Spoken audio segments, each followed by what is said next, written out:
You've done this, you'd have done your hair. You've done this on TV. Okay, Coach, when you're ready, please start us off with an opening comment.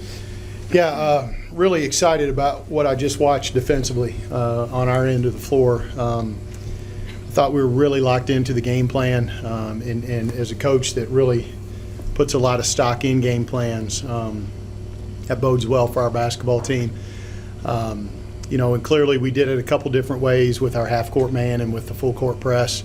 For a little bit that we've worked on the press, it was pretty good. And it was just the activity that we played with. And then, I don't usually call out certain players with especially in this post-game kind of stuff, but the job that Kaylin Jose did and Franny Frazier did on Sarah Dickey. Listen, we've got so much respect for that young lady and how good she is. She's going to end up Evansville's all-time leading scorer. And they did a tremendous job defending her and making it really tough for her tonight. So you put all those things together on a defensive game plan, and with all the weapons we have on offense, it was going to be a pretty good night for the Cardinals. Questions, please? Coach, you guys had 52 points in the paint, well over half of your points. Obviously, you had a pretty good advantage down there with Renee Sure. and some of your other girls. How did that play into your game plan, and how did you see that play out tonight? Yeah, I mean, it's who we are. We've always played from the inside out as long as I've been a head coach, and when you got somebody as talented as Renee, that's clearly where your game plan is going to start. So coming out of our last game against Pine Bluff, I think her confidence was at an all-time high. I think our team's confidence in her has always been there. But now you're starting to see it kind of get put together. And I told them at halftime, I didn't like the fact that she only had 5 shots. And I think I said she's only got 5 touches. We got to get it to her. And we went down there, and you could see our kids wanting to follow the game plan and do what we wanted to do. And I kept telling her, if they don't throw it to you, go get it off the backboards. And she did that too. And she's as good as is out there, and she showed it tonight, no doubt. And then Renee, you had 16 points down low. How did you feel about that?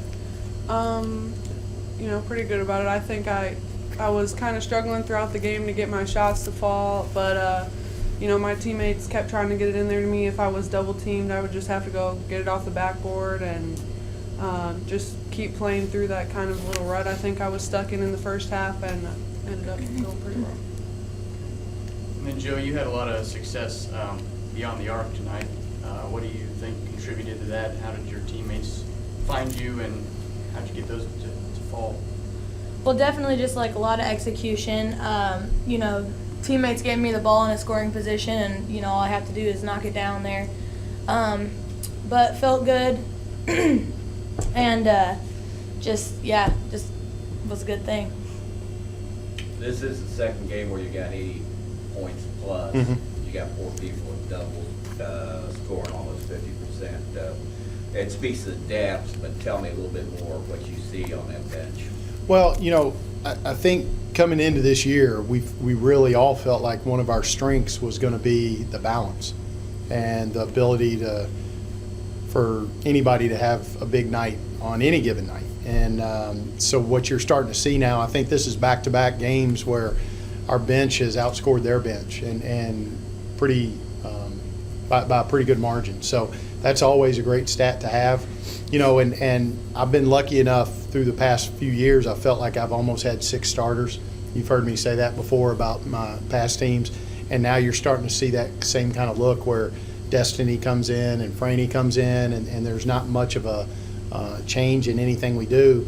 And sometimes we can play different depending on the lineups, which is always tough for teams to play against too. So, and now, and the other exciting thing is you've got some young kids that got some really quality minutes where they could relax and just play. And you saw Morgan Glatchik block some shots and really get quite a few rebounds, and so you got Alana Aguirre. They got her first action as a Cardinal, and we're excited to do that. Same thing with Megan Walton. Even though she's still a little bit hobbled, we threw her in there, and just to get out there and get that sweat broke is a good thing. So our depth is really, I think, our potential this year. if we can develop that and those kids can play some roles and play some really quality minutes, you're looking at a basketball team that the sky's the limit for. So speaking on that depth and that balance that you have, Carmen really struggled early on with turnovers, and the transition was seamless to Kalen Jose at that point guard position. Why is that depth and balance so important, especially at the point guard position when Carmen's struggling? Yeah, I think we were all probably a little bit taken aback that she had an off night, and we haven't seen many of those. So to have a senior to be able to go in and say, hey, I got your back, and that's what this team has done since the summer, is they've had that I got your back mentality. You're having a bad day, I got your back. And that's what happened. Kaylin had her back, and the rest of our players had her back. And she'd be the first one to tell you she struggled. But I wouldn't count on it happening too much more, and so, she'll learn a lot from this one, and you got to remind yourself sometimes she's 2 games into her sophomore year, so it's good for her to go through the adversity a little bit. We'll see how she bounces back, but I think we all believe it'll be at a pretty high level. Anything else? You held them to 16.7% in the third quarter. I know you talked about how pleased you were with the defense. Yeah. They really had no answer for that full court press. Mm-hmm. Did you expect that coming in? Was that part of the game plan, or did you just kind of go with it as it went along? Yeah, what I wanted to do, really the game plan was to play them in the half court and really lock into a game plan. And then I knew the press was in the back pocket if we needed to get the pace going a little bit. The credit goes to the players because, I go in at halftime, I make a few adjustments, and I challenge them on whatever end of the floor I do, and then they answer the bell. And I thought the energy they came out with, the look they had, it was like, okay, enough's enough, let's go.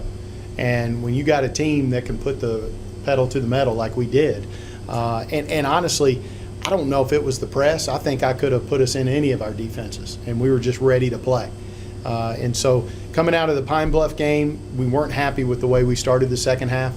And we talk about all the time, you go in the film room, you learn from it, you fix it.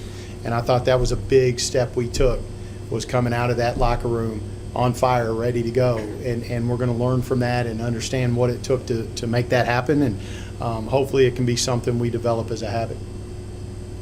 All right, thank you very much. Thank you. Thank you. Congratulations again. Good luck on the road. Thank you. All right, happy